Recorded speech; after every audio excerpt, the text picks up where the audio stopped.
Guess who's back? Back again with a Superman punch. Tell your friends. Triple H is gonna get beat. Put him up. Roman's back. What's up, everybody? It's Grim, your YouTube Wrestling Figures Heavyweight Champion, coming to you today with my Raw reactions for the March 14th, 2016 episode with the return of Roman Reigns. Look, I don't even have to make the face. It's already here. Nailed it. Okay, so Roman Reigns comes back, right? But first we have to talk about some setup, because he didn't just come back. He didn't open the show or nothing. Now, Stephanie McMahon comes out and starts flapping her gums about some horse shit that nobody cares about, because what the fuck would this bitch possibly bring to the show at this point right now? Nothing. The only reason she was there was for Dolph Ziggler to come out and start complaining about some holy-ass horse shittery as well. I don't even understand why the fuck these two are in a feud. How did this happen? But Triple H comes out, and Dolph Ziggler has one of the most epic moments of his career, in my opinion. This was kick-ass. He was actually killing it on the microphone, tearing down the Beak incarnate Triple H. Triple H, Stephanie McMahon, they pretty much made Dolph a deal. They said, look, you're going to have a match tonight, and if you win, you'll get a WrestleMania match of your choice, except a match for the championship against the Beak incarnate. So, who is Dolph Ziggler gonna fight? Bow down to the Beak. He's got to fight Triple H? What? And it sort of seemed like when Stephanie McMahon was announcing these details, that Triple H was none too pleased. He's like, shut the fuck up, bitch. Who the fuck are you to make me fight? But let me tell you something. When the Beak of Beaks stepped into that ring with Macaroni Mane Dolph Ziggler, it was epic. These two put on a clinic. It was an epic match. Some of the best wrestling action you're gonna see. And we all kind of thought Dolph Ziggler's got to win here because he kind of needs a WrestleMania match. Am I right? So, who is in a feud with the Big Beak who might come out to cost him the match? Burp, burp, burp, burp. But no. Nowhere to be fucking found. Where were you, too stupid? You blank-eyed bitch. Where was Roman? Nowhere to be found. Dolph Ziggler gets beat in the middle of the ring, fair and fucking square, by the pedigree, by the Beak incarnate. And then Roman Reigns music comes on. Now I'm back. What the Wouldn't it have made a lot more sense? Wouldn't people have gotten behind Roman Reigns a whole hell of a lot more had the son of a bitch came out there to screw over Triple H? Too stupid! Who books this crap? Why are you so stupid? Oh, God. I'm already out of breath, raging over this ridiculousness. But at this point, Roman Reigns comes out, and a badass brawl ensues. Triple H got the ever-living shit beat out of him as the badass finally fucking emerges once again. And even though it was a badass brawl, honestly, it could have been better. But I don't want to shit on it. I don't want to be negative, because it was finally cool to see the sumbitch do something good. He kicked the crap out of Triple H. Triple H bleeding out the side of his hair.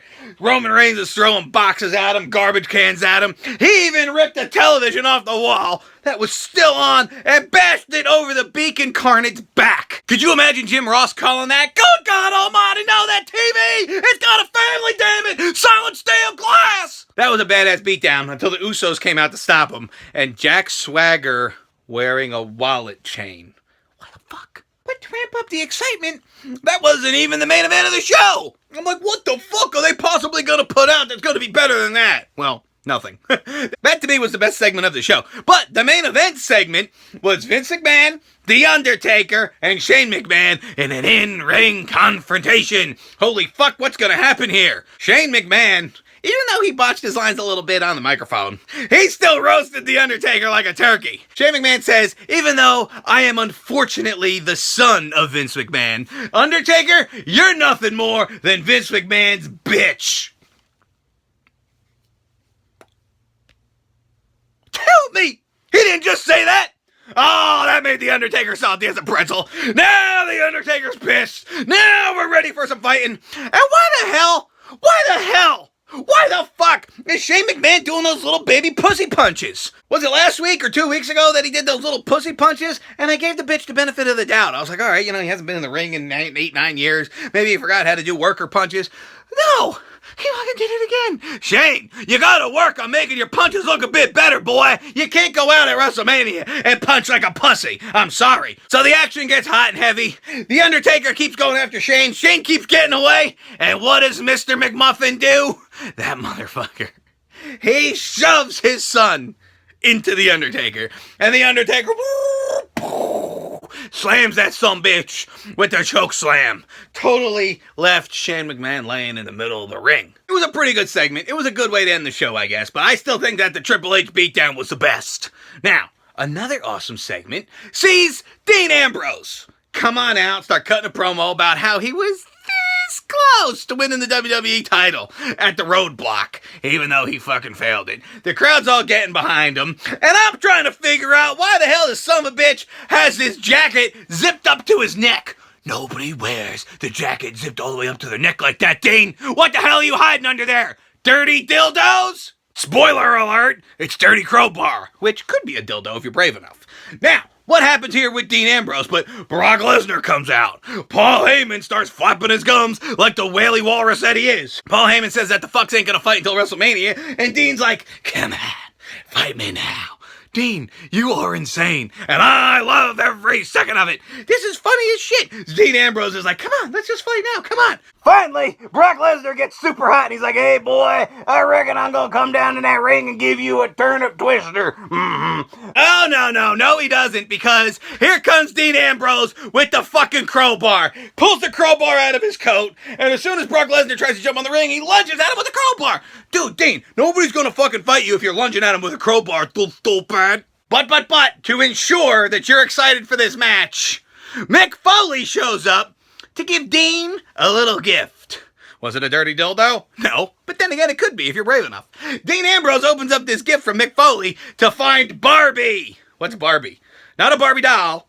It's Barbie, the barbed wire baseball bat that Foley once set on fire and used to beat the shit out of people with it on fire. And that's what I want to see. I want to see Dean Ambrose light that fucking thing on fire at WrestleMania and beat the shit out of Brock with a flaming barbed wire bat. Otherwise, it's a fail. See? You set yourself up. You built up a big expectation. You bastards better deliver at WrestleMania, right or wrong. So the New Day, peddling their Booty-O's cereal, which I ordered, by the way. Grandma, did I get the Booty-O cereal? You damn fucking right I'm gonna get the Booty-O cereal. Which, spoiler alert, doesn't come with any cereal. It comes with a Booty-O t-shirt inside. But, rest assured I bought it. It's a pre-order. It won't be in until April something. But when I get it, we're gonna unbox the fuck out of it. New Day starts the show in a tag team title match. This time, these fucks gotta fight more members of the New Day. Alberto Del Rio and...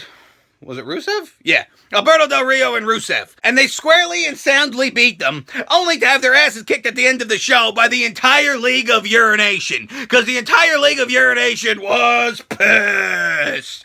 Finally, Xavier Woods competes in a motherfucking match, and he paid the price with a booty beatdown. But hey, they retain the tag team titles, and is this feud really going to carry into WrestleMania? Because that's booty. I don't want to see the New Day versus the League of Urination.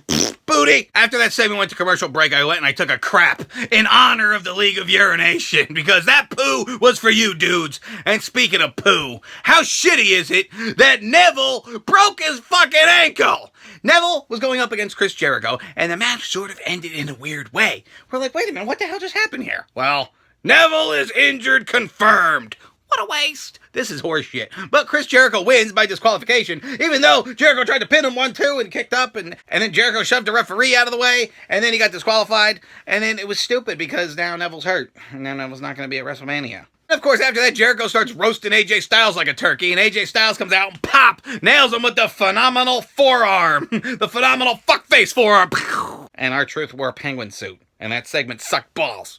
And speaking of sucking balls, the Social Outcasts went up against the Usos in a tag match, and I seriously thought for a second that the Social Outcasts were like local indie jobbers, like no-name guys that were just there to get their ass beat in a like 2-minute match. And I'm like, oh no, wait a minute, that's Bo Dallas and Adam Rose. Holy fuck. Man, they were just currently in the ring, no introduction, nothing. Talking about the Dudley Boys, talking trash, because who cares? Oh boy, Ryback beats Sin Cara, because, you know, he's on a quest to face Kalisto for the United States Championship. Poor Kalisto standing outside the ring going, oh no, the big guy is going to kill me. He just killed Sin Cara. Don't worry, Kalisto, you got this. I promise Ryback ain't nothing. Sami Zayn is getting that big push to the Intercontinental title because he's pretty much confirmed to be going up against Kevin Blowens. Go fuck yourself. Or it's going to be some type of menagerie of mixed guys in a match. But Sami Zayn did beat The Miz, thanks to Kevin Owens sort of helping him, I guess. I don't know. It was a cool match, though. And I love Kevin Owens. Kevin Owens on commentary is what's best for business. But see,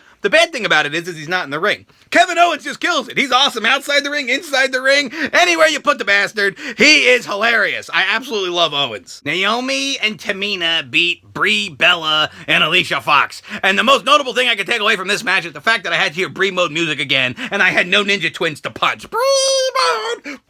Knocked those motherfuckers right out. No, Lana came down. Oh, Lana was sitting super sexy on the freaking commentator table. Michael Cole was like this.